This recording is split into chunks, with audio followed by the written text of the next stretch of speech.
One man changed how governments think about money, and he created an addiction that's destroying economies today. His name was John Maynard Keynes. Before him, governments believed in balanced budgets. Spend only what you collect in taxes. Save during good times. Live within your means. After him, governments borrowed trillions, run permanent deficits, and justify it as economic policy. Today, global government debt is over $100 trillion. The United States alone owes $35 trillion. Japan owes 260% of its GDP. Most developed countries owe more than they produce in a year. This isn't accident. This is the result of one economist's ideas becoming gospel. Ideas that were brilliant for crisis, but catastrophic as permanent policy. This is the story of how Keynes saved capitalism during the Great Depression, how his theories gave governments permission to borrow forever, and how the temporary solution became a permanent addiction. Keynes died in 1946, but his ideas created the debt crisis we're living through right now. Stay with me, because what you're about to learn will change how you see every government budget, every deficit, every economic crisis. Part 1. The crisis that changed everything. Let's start with why Keynes matters. And to understand that, you need to understand the Great Depression. Stock market crashes, banks fail, businesses close, unemployment explodes to 25%, and the government's response? Nothing. Well, worse than nothing. President Hoover and most economists believe in classical economics. Markets are self-correcting. If there's unemployment, wages will drop until businesses hire again. If there's oversupply, prices will drop until people buy. The economy will naturally return to equilibrium, so the government should do nothing. Let the market fix itself. In fact, government spending might make it worse by crowding out private investment, and they follow this religiously. As the economy collapses, the government cuts spending to maintain a balanced budget. They raise taxes to keep revenue stable. They let banks fail to clean out the system. By 1933, the depression is worse than ever. 1 in 4 workers is unemployed. Industrial production has dropped 50%. Banks are collapsing weekly. Classical economics is failing. Catastrophically, the self-correcting market isn't correcting. It's spiraling into destruction. And economists are baffled. Their theories say this shouldn't be happening. But it is. Then comes John Maynard Keynes. And he says something revolutionary. The economy isn't self-correcting. It can get stuck in depression forever, unless government intervenes. Here's his argument. In a depression, people don't spend because they're scared. Businesses don't invest because there's no demand. This creates a vicious cycle. Low demand gives businesses cut workers, gives more unemployment, gives less spending, gives lower demand, gives more cuts. The cycle feeds itself. And it won't stop naturally, because everyone's individual rational behavior save money. Don't invest during crisis creates collective disaster. Keynes calls this the paradox of thrift. Saving is good for individuals, but bad for the economy during crisis. When everyone saves, nobody spends. When nobody spends, the economy collapses. The solution: government must spend, even if it means going into debt. Why? Because government spending creates demand. Demand creates jobs. Jobs create income. Income creates spending. Spending creates more demand. The government can break the cycle by being the spender of last resort. This is revolutionary. Keynes is saying, forget balanced budgets during crisis. Forget classical economics. The government must borrow and spend to save the economy. And he's not just theorizing. He's watched the Depression destroy millions of lives while governments do nothing. He's furious at the stupidity of it. He writes in 1933, "The boom, not the slump, is the right time for austerity." Translation: governments should run surpluses when the economy is strong, run deficits when it's weak, balance the budget over the economic cycle, not every single year. This seems obvious now, but in 1933, it's heresy. And then something happens that proves Keynes right. The New Deal. Franklin Roosevelt becomes president. He doesn't really understand Keynesian economics, but he's willing to try anything. The New Deal launches massive government spending programs, public works, jobs programs, infrastructure projects. The government borrows heavily to fund it all, and it works. Unemployment drops. Industrial production rises. The economy starts recovering. Not completely, not quickly, but it's working. The first time anything has worked in 4 years, Keynes becomes the most influential economist in the world, because his theories explain what's happening, and they provide a roadmap for fixing it. But here's the problem. Keynes designed his theories for crisis. Temporary crisis. Spend during depression, save during boom. But governments hear a different message. You can borrow and spend, always, forever, and call it economic policy. The addiction is beginning. Let's dig into what Keynes actually said, because it's been twisted beyond recognition. Keynes publishes The General Theory of Employment, Interest, and Money in 1936. It's dense, complex, revolutionary. His core insights: 1. Say's law is wrong. Classical economics believed in Say's law. Supply creates its own demand. If you produce something, there will be buyers. So production can never exceed demand for long. Keynes says, bullshit. You can have massive overproduction and massive unemployment simultaneously, because demand depends on income. And if people don't have income because they're unemployed, they can't create demand. 2. The economy can get stuck in equilibrium below full employment. Classical economics said the economy naturally moves to full employment equilibrium. If unemployment exists, wages drop until everyone's hired. Keynes says, no, the economy can stabilize with millions unemployed, because low wages mean low demand, mean low production, mean low employment. It's a stable trap. 3. Animal spirits matter. Classical economics assumed rational actors, making optimal decisions. Keynes says, people are emotional, irrational, driven by confidence and fear. When people are optimistic, they spend and invest. When pessimistic, they hoard. These animal spirits drive economic cycles more than rational calculation. 4. Government can and must manage aggregate demand. This is the key. Classical economics said government intervention distorts markets. Keynes says, during crisis, government must create demand through spending, not later, not through tax cuts that people might save, through direct spending that creates income and jobs immediately. And here's the crucial part. Keynes says this is temporary. During crisis only, he writes, the boom, not the slump, is the right time for austerity at the Treasury. When the economy is strong, government should run surpluses, pay down debt, build reserves for the next crisis. It's counter-cyclical policy.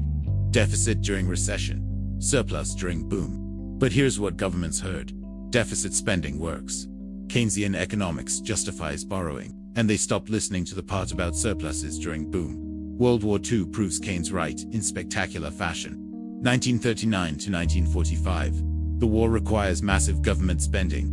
Britain and America borrow unprecedented amounts, run enormous deficits. And what happens? Full employment, booming production, rapid economic growth.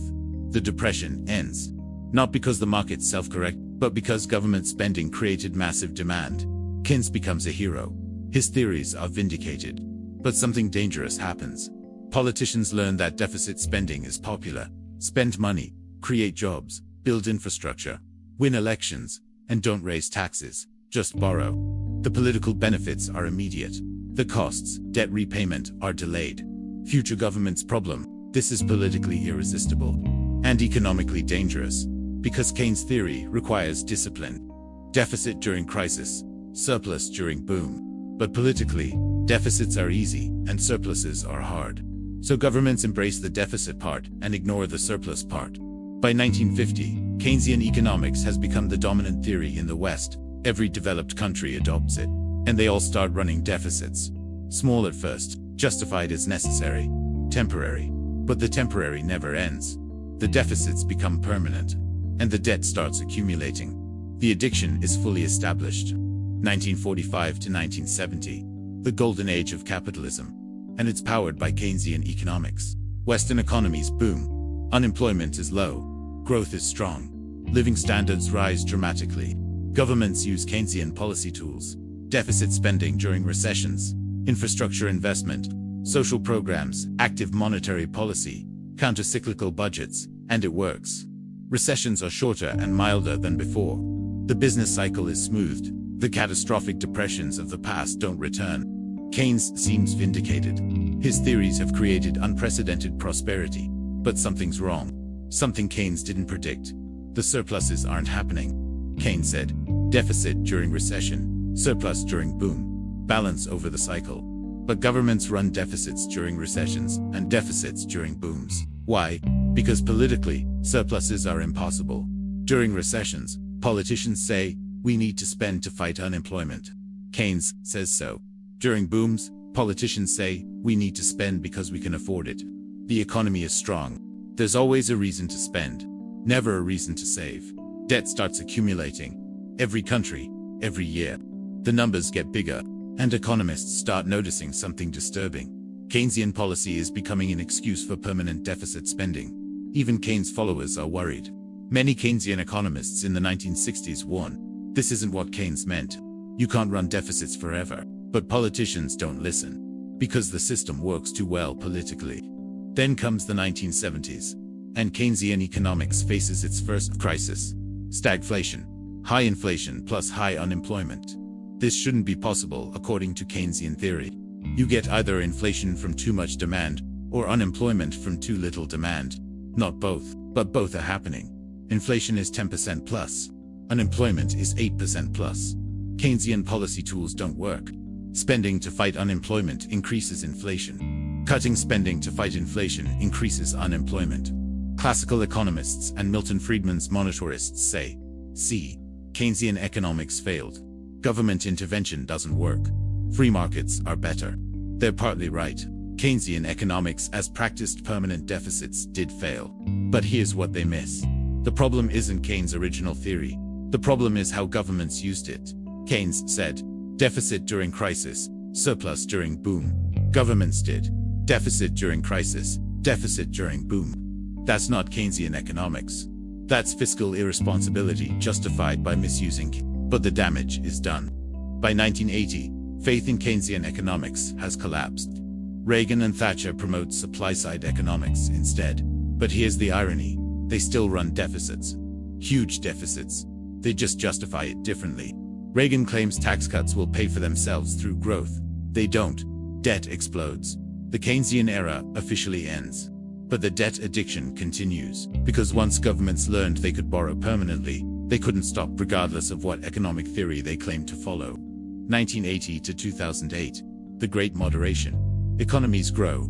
Inflation is controlled. Recessions are mild. But debt keeps rising. Every country, every year. United States, $1 trillion debt in 1980, $10 trillion by 2008. Japan, 50% debt to GDP in 1980, 180% by 2008. European countries, averaging 30% debt to GDP in 1980, 60 to 80% by 2008. Why are they borrowing? Not for Keynesian crisis management. For everything. Tax cuts don't want to anger voters. Military spending wars are expensive social programs, popular and politically untouchable. Infrastructure needed, but expensive corporate subsidies, donor demands. Every spending category grows. Revenue doesn't keep up. The gap is filled with debt.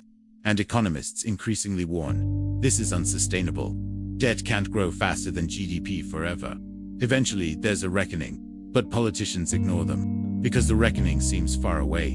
And the next election is soon. Then comes 2008. Financial crisis. The worst since the Great Depression. And governments respond with massive Keynesian stimulus. Suddenly, Keynesian economics is back in fashion. Because when crisis hits, everyone becomes a Keynesian. United States, $800 billion stimulus package, plus bank bailouts, plus Fed buying for $1 trillion in assets. Europe, multiple stimulus programs, bank bailouts, ECB, buying government bonds. China, $586 billion stimulus, largest in history as percentage of GDP. Global government debt explodes. US, $10 trillion to $20 trillion in 8 years. Japan, 180% to 240% debt to GDP. Europe, many countries over 100% debt to GDP, and the stimulus works. It prevents a second Great Depression, saves the financial system, gradually restores growth. Keynesian economics is vindicated again.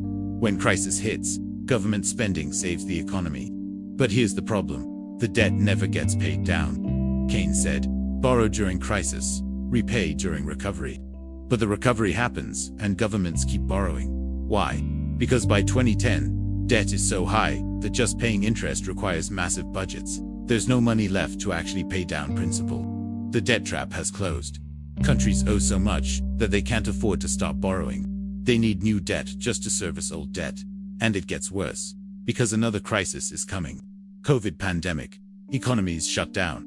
Governments respond with more Keynesian stimulus.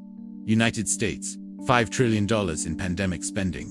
Debt jumps to $30 trillion. Japan, more stimulus. Debt to GDP hits 260%. Europe, massive spending programs. Debt soars. Global government debt passes $100 trillion. That's larger than global GDP. Keynes wanted deficit spending during crisis. Fine. But what happens when crisis becomes permanent? When governments can never afford to run surpluses? That's where we are now. Trapped, addicted, unable to stop borrowing. And here's what's terrifying. Interest rates are rising. For 15 years, rates were near zero. Governments could borrow for almost free. Now rates are 5% plus. That means debt service costs are exploding. The US government now spends $1 trillion annually just on interest. That's more than defense spending. And it'll only get worse. Because the debt keeps growing, and rates aren't going back to zero.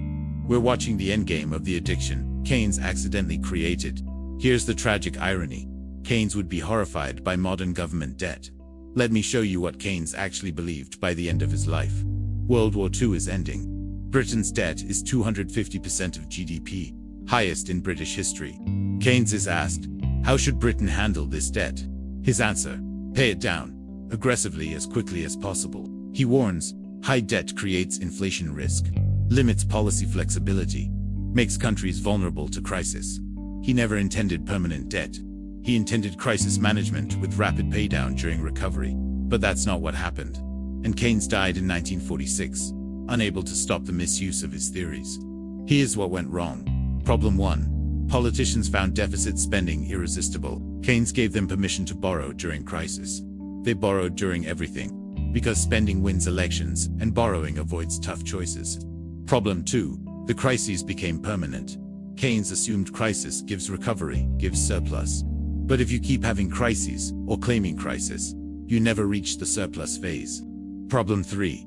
Debt accumulated faster than GDP grew. Keynes assumed borrowing during crisis would be offset by growth. But debt grew 2 to 3x faster than economies. The math doesn't work. Problem 4. Demographics changed. Keynes lived in an era of growing populations and expanding economies. Today, many developed countries have aging populations and slower growth. Less growth means debt becomes heavier. Problem 5. Political incentives prevent correction. Even when everyone knows debt is unsustainable, no politician wants to be the one who cuts spending or raises taxes. So the problem gets passed to the next government. Forever. The result, we're living through the consequences of a 75-year addiction. Modern governments can't balance budgets even during booms. Can't cut spending without political backlash, can't raise taxes enough to cover spending, can't grow fast enough to outrun the debt. Can't default without destroying the financial system. They're trapped, addicted, and the addiction is killing them. What are the endgames? 3 possibilities. Endgame 1. Inflation: print money to pay the debt. Destroy the currency's value. Wipe out savings. This is what happened after World War I. It could happen again. Endgame 2. Austerity, massive spending cuts, huge tax increases, social pain, political upheaval. Greece tried this in 2010s. It was catastrophic. Endgame 3. Default: admit you can't pay. Restructure the debt. Destroy your credit. Trigger financial crisis. Argentina has done this repeatedly. None of these are good. All are painful. But one is inevitable, because the current path is unsustainable. You cannot borrow forever. At some point, math wins. And here's what should haunt you. Keynes knew this. He wrote in 1923, long before his famous general theory, if you owe your bank £100, you have a problem. But if you owe your bank £1 million, your bank has a problem. He understood debt traps. He understood that excessive borrowing leads to crisis. But his crisis management tool was weaponized by politicians who wanted permission to spend without limits. Keynes gave them a temporary solution. They turned it into a permanent addiction. And now we're all living with the consequences. So here's what Keynes really teaches us. Good ideas can be corrupted into disasters. John Maynard Keynes saved capitalism during the Great Depression. His theories proved that active government policy could prevent economic collapse. That markets weren't self-correcting. That government borrowing during crisis was not just acceptable but necessary. He was right. Keynesian stimulus ended the Depression, won World War II, prevented the 2008 crisis from becoming a second Great Depression, saved millions from COVID economic catastrophe. But his temporary crisis tool became a permanent addiction. Politicians heard you can borrow during crisis and decided every situation was a crisis. The deficit spending that was supposed to be countercyclical became permanent. Today, global government debt is $100 plus trillion. Most developed countries owe more than their annual GDP. Some owe 2 to 3x their GDP. And the debt keeps growing. This isn't Keynesian economics. This is fiscal addiction justified by misusing Keynes' name. And the tragic part, Keynes warned about this. He said governments should run surpluses during booms, pay down debt aggressively after crises, maintain fiscal discipline. But politicians ignored that part. They cherry-picked the permission to borrow and discarded the responsibility to repay. The result? We're living through the largest debt bubble in human history, and there's no easy way out. Every solution is painful. Inflation destroys savings and purchasing power. Austerity destroys social programs and causes suffering. Default destroys credit and triggers financial crisis. We're trapped in an addiction that Keynes never intended, created by politicians who used his theories as an excuse for irresponsibility. What do you think? Is government debt a crisis or just fear-mongering? Can countries borrow forever, or is there a limit? Drop your thoughts in comments. Because 90 years ago, one economist gave governments permission to borrow during crisis. And governments never stopped borrowing. Keynes died in 1946. But the addiction he accidentally created is still growing. $100 trillion and counting. The debt crisis isn't coming. It's here, we're living in it. The only question is which painful endgame we choose. Because doing nothing isn't an option anymore. The math doesn't work. The debt keeps growing faster than the economy. At some point, something breaks. Keynes gave us the tools to fight depression. We turned them into tools for permanent borrowing. He wanted to save capitalism. We used his ideas to create the biggest financial bubble in history. Good intentions, brilliant theory, catastrophic execution. That's the legacy of Keynesian economics, and we're all living with it.